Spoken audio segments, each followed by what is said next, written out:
How much real estate you think there is that we can sell? Right. So like the military, military. All right, let's go back to the budget. But here's the thing, right? So like the let's military. go back to balancing the budget. I love that discussion. We've got like the military stuff, all that. And I think people, it's hard for them to wrap their head around.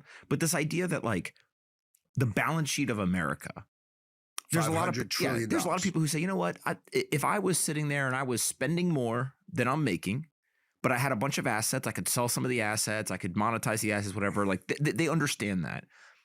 Is it a thing where the Department of Interior, we're just going to take away 80% of your offices and we're going to sell them off and now we've got money to pay the deficit or what? All right. So Elon will take between $650 billion and $1 trillion off our budget. And what's he going to do that? Is he just going to fire people or what? Efficiency, right? We have offices we don't use. We have procurement waste at vast scale. And I mean vast scale. I mean, we have 2.9 million full-time employees, okay? And we have 3 million contractors who are effectively full-time. So we have 5.9 million employees in the U.S. government, all right? That's a lot. And oh, my God. And so many of them they just give them work to push around paper. So if you actually used computers, they have these cool things now. They're computers, and you know what's amazing now? They just recently invented where you don't even need to plug them in. They're like they charge overnight and you can use them. So modernize America. You could easily make these people's jobs better, more efficient, and cut 20% of their time waste because they're just moving paper around and ridiculous things. But I think what he's going to do is he's going to cut waste and he's going to cut the size of the government and save us $1 trillion. So now we're $1 trillion left, right? And that comes into my job. Let's talk about how do we make $1 trillion?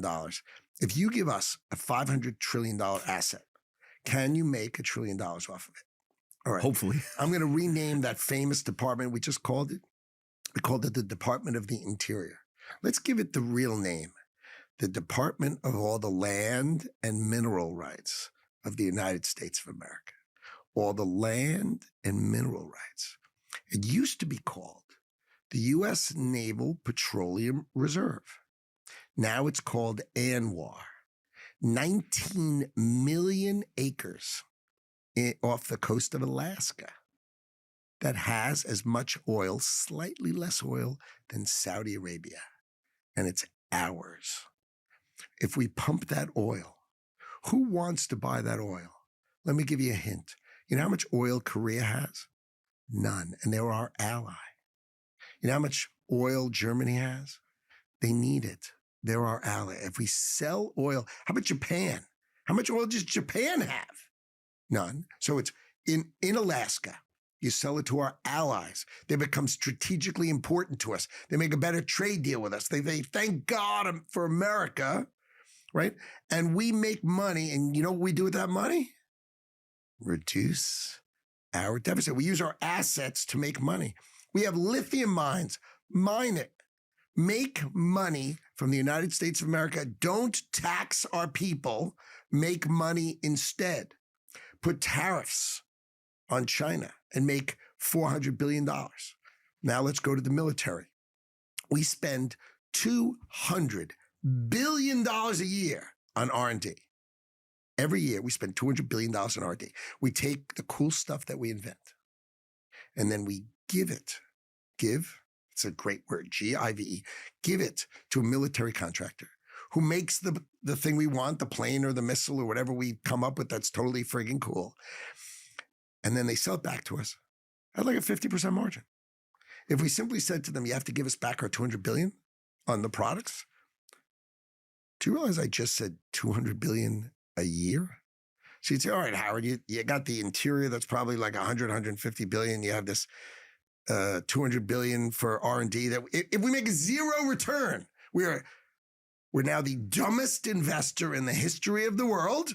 We spend 200 billion and we get our money back. That's 200 billion. Now we're in 300 billion to the plus, right? We're going to put tariffs. Donald Trump said his tariffs will be between 250 and 500 billion, right? And I spend time going on and on and on. You'd say, Howard,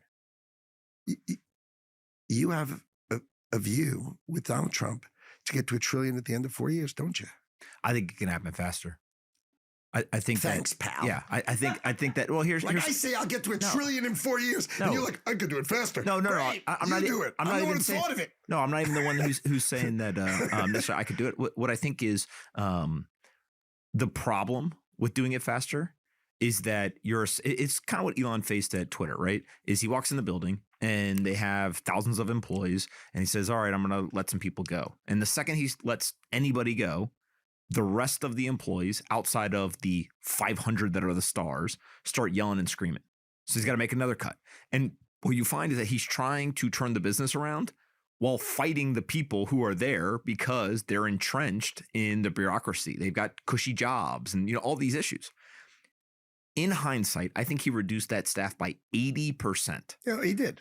And the product is better today than it was before. Yeah, it's at least the same, for sure. And so if you were unencumbered and you were able to go in, God forbid we did a zero-based budget of the government, you could do it way faster. I think that you've got to say 4 years because they're going to fight you every second of the way. But remember, there's two sides. There's the cost cutting, which is Doge, right? And there's revenue production, which is Howard and the economic team. So we're going to have a Department of the Interior person who's going to be the Department of Land and Mines, and let's go make money, right? We have our tariffs. Let's go make money. We have our procurement.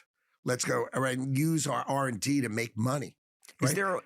I think if I watch just enough to be dangerous, you talking, Trump talking, JD talking, a couple of others, is there a world where we can eliminate income tax in this country by using tariffs and other means to replace all that tax revenue? Once upon a time in the land called America. Don't do it. We were the richest country on earth, right? The turn of the century. We had no income tax. We had tariffs. We have this great economy. You want to come play here? Pay. It's like joining Costco. He's got to pay to come in. It's the best place to be. You should pay to come in, right? And we're the richest country, and we had commissions on what to spend our money on. Seriously, the United States of America had commissions on what to spend our money on. Then Teddy Roosevelt became the president, and he had so much surplus that he built parks and roads and bridges. Remember all that? Okay. Then we had the world wars, and we decided we've got to help the rest of the world rebuild. So what we're going to do is we're going to drop our tariffs. Think of another way to say it is drop our pants. That's another way to say it, right? And let the rest of the world have at it with us, and we'll use the power of our economy to help them out. And we will switch from charging tariffs to charging our gigantically rich Americans income tax. 1% to the 1% to start. And that's where it began, okay? And then you get to World War II, right? And we really need to build the rest of the world. You got to destroy Japan. You got to destroy Germany. And we want to show them democracy is the way to go. So we'll just undress our economy, have at it, come with us, come on. And you can put trade barriers up and we won't fight you. So you can put tariffs, you can put trade barriers. We won't sell a car in Europe. And by the way, we don't sell cars in Europe. And you'd say, so it's 2024. When should this policy have ended? 1980? 75? It can't be 2020. Who says this is great? So if we did tariffs, China would have to pay. Because if they don't use our economy, they can't employ their people. If they can't employ their people, there's going to be a revolution. Do you think that you can put the tariffs high enough to replace 100% of the tax revenue? No, but I think what you could do is you could create a world where the business of America is so good that the tax rate can come lower and lower and lower. I think here's what I said to Donald Trump. I said, if Elon Musk cuts the expenses enough and we build the revenues the way I've talked about it, would you please consider dropping all income tax for everybody who makes less than $150,000 in the United States of America? Zero. And they don't pay, they only pay $10 for any drug, nothing more expensive. And because if we balance the budget, that's about $200 billion. Why wouldn't we do that? And you know what the beauty of Donald Trump is? Because that's a good idea. Okay, you balance the budget, I'll do it. You balance the budget, I'll do it. Because I don't think people understand this. Yeah, I don't think people understand this, right? Tax rates keep going up. And of course, there's local, state, federal. There's a whole bunch of nuance money, here. by the way. Norway. Even worse, we lose money. So there are people in this country that pay more than 50% of their income. I always joke, you don't start working for yourself. I don't have a special deal with the government. I make money. I pay 55% because I live in the gorgeous state of New York. So you don't start working for yourself until like July 15th every year, right? Hey, that's pretty good. Day after my birthday. I like it. But now I'm going to think about it that way. Yeah, it's very sad. I mean, it's crazy, right? 6.5 months of the year you work for the government, and then you get to work for yourself for 5.5 months. Like, okay, but here's what becomes pretty interesting: is that as that happens, if the government can balance the budget, you can start to drop interest or start to drop the tax rate. And to your point, one of the things that I never hear politicians talk about is everyone wants to talk about the rich are taking advantage of the tax system, etc. I don't know what the percentage is today, but it's something like 50% of Americans don't pay tax. Right? There's some big number. Maybe it's 40%, maybe it's 50%, whatever. There's some big number of people who either don't make enough money, the way they make their money, whatever. There's some huge number of people who do not pay tax. And so actually, wealthy people, they may pay less in tax than you think they should pay. But the people who pay zero are on the bottom end. Now, I would argue that that's actually a good thing. They're the people with the least amount of money, right? They don't have enough money to pay the taxes. So if you balance the budget, though, you can actually expand that group. So let's just say it was 20% of Americans today don't pay taxes, whatever the number is. If you get it at 30, 40, 50, 60, 70, let's say you get 80% of Americans who don't pay taxes. I actually think that the top 20% would say, you know what? We got a balanced budget. You're going to bring my tax rate down anyways. That's a great deal. Let's keep going. Just get my tax rate down. Most wealthy people I know don't look at what is everybody else paying. They just want to know, how do you get my tax rate down? And it's because they want a more efficient government, which actually has a surplus, not a deficit. There were two theories kicking around. I haven't studied them. One says eliminate all tax in America, all tax, and just do the equivalent of like Europe has a VAT, value added tax, right? And just so it's a consumption tax. You want to spend money, you want to do something. So the rich will spend way more money. But what would happen is the cost of employing people in America would go down, right? Because there's no tax, right? And then you'd have a sort of another model where if you earn a certain amount of money, you get relief from the VAT tax, right? That's the idea of the model. And what happens is if I want to buy something, it's just much more expensive, but I don't pay any tax. So why not? And what happens is because we have the greatest economy in the world, all the money in the world flocks here because there's no capital gains tax. All factories get built here. All our people get employed. And they get paid more and more money because there's no tax on them. So they're willing to work for a lower price, but then everybody gets employed and it goes up. And the whole economy becomes the envy of the world. And no one else can do it because it doesn't matter what else, what some country does, which has got the greatest economy, us. So that's one model. The other model was a transaction tax that you pay, 1% on anything you do. So you buy a house, you pay 1%. You pay this for 1%. You pay that for 1%. You pay 1% on everything everybody does. And, I haven't studied it, but that would earn us money and we could get rid of the income tax.